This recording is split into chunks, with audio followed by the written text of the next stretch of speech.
बुद्ध और आम्रपाली।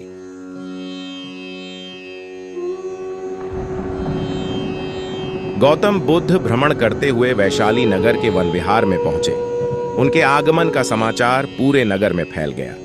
कुछ ही समय में मानो पूरा नगर उनके दर्शन के लिए उमड़ पड़ा। बड़े व्यापारी, शिक्षाविद, समाज सेवी, अधिकारी और राज परिवार से जुड़े कई वरिष्ठ भी वहां पहुंचे।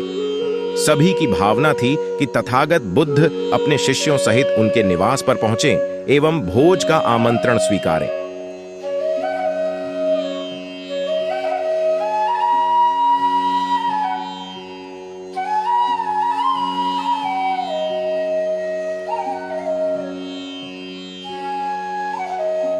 बुद्ध सभी के निवेदन को सुन रहे थे और स्वभावगत मुस्कान के साथ आमंत्रण का आभार व्यक्त कर रहे थे।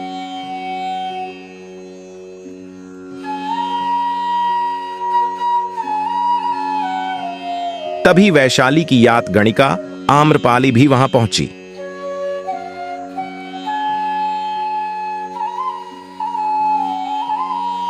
वह बुद्ध की शिक्षा से प्रेरित होकर बहुत पहले ही अपनी गणिका वृत्ति त्याग चुकी थी।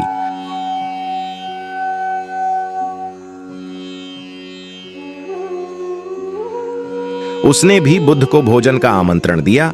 बुद्ध ने तत्काल उसे स्वीकार किया और अगले दिन भिक्षुओं सहित उसके घर आने की सहमति दे दी।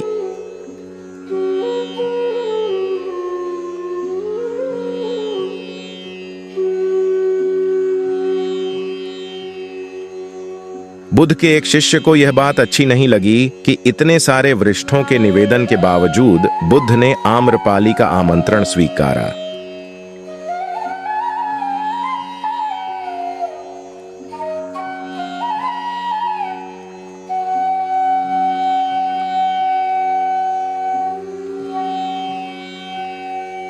शिष्य की दृष्टि में आम्रपाली गणिका होने से घृणित कर्म से जुड़ी रही थी।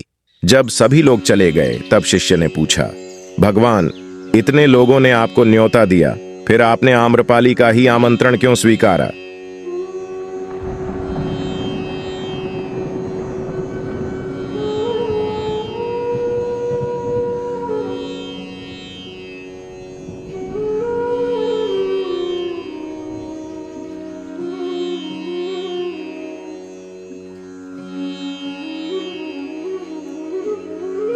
बुद्ध ने कहा, माना वह गणिका थी, लेकिन पश्चाताप की अग्नि में तप कर वह निर्मल हो चुकी है।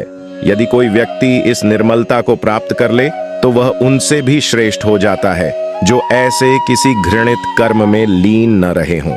ऐसे व्यक्ति का आमंत्रण स्वीकारने में संकोच नहीं होना चाहिए। कोई व्यक्ति जब तक बुरे कामों में संलग्न रहता है तब तक उससे दूरी रहे तो ठीक है, लेकिन जो बुरे कामों को छोड़ दे उसे स्वीकार करने में संकोच नहीं करना चाहिए। इससे उसकी अच्छाई की ओर बढ़ने की भावना को बल मिलता है।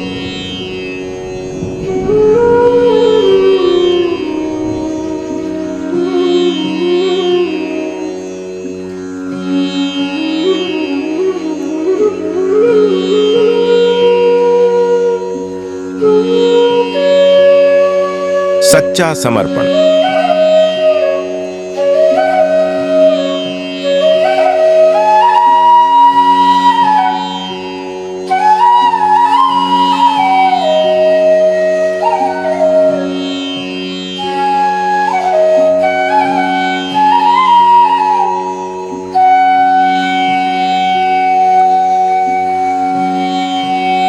एक राजा पहली बार गौतम बुद्ध के दर्शन करने अपने पास का एक अमूल्य स्वर्णाभूषण लेकर आया था।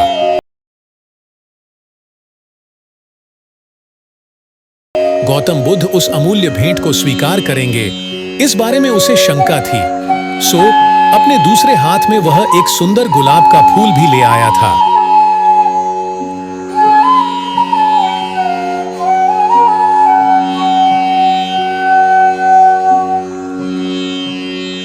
उसे लगा भगवान बुद्ध इसे अस्वीकार नहीं करेंगे।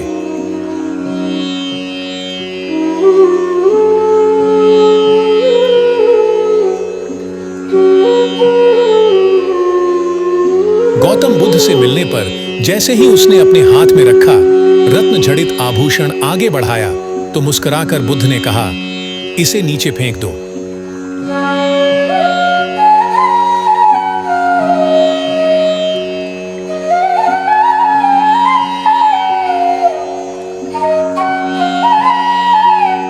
राजा को बुरा लगा।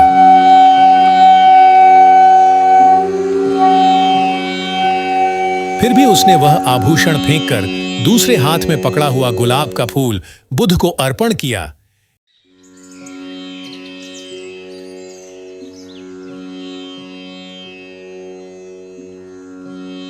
यह सोचकर कि गुलाब में कुछ आध्यात्मिकता, कुछ प्राकृतिक सौंदर्य भी शामिल है।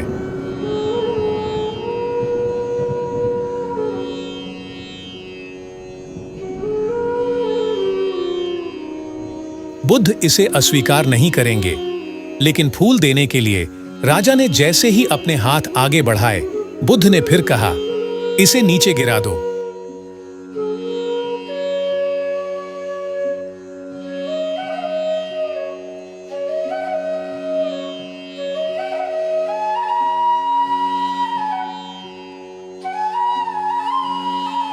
राजा परेशान हुआ। वह बुद्ध को कुछ देना चाहता था, पर अब उसके पास देने के लिए कुछ भी बचा नहीं था। तभी उसे स्वयं का ख्याल आया। उसने सोचा, वस्तुएं भेंट करने से बेहतर है कि मैं अपने आप को ही भेंट कर दूं।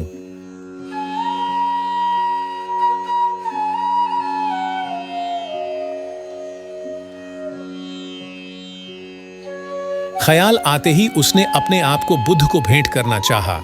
बुद्ध ने फिर कहा, नीचे गिरा दो। गौतम के जो शिष्य वहां मौजूद थे, वे राजा की स्थिति देखकर हंसने लगे।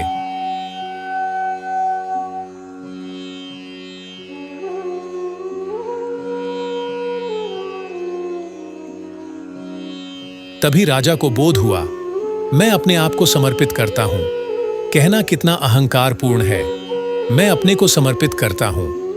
यह कहने में समर्पण नहीं हो सकता, क्योंकि मैं तो बना हुआ है। वह समर्पण कहां हुआ?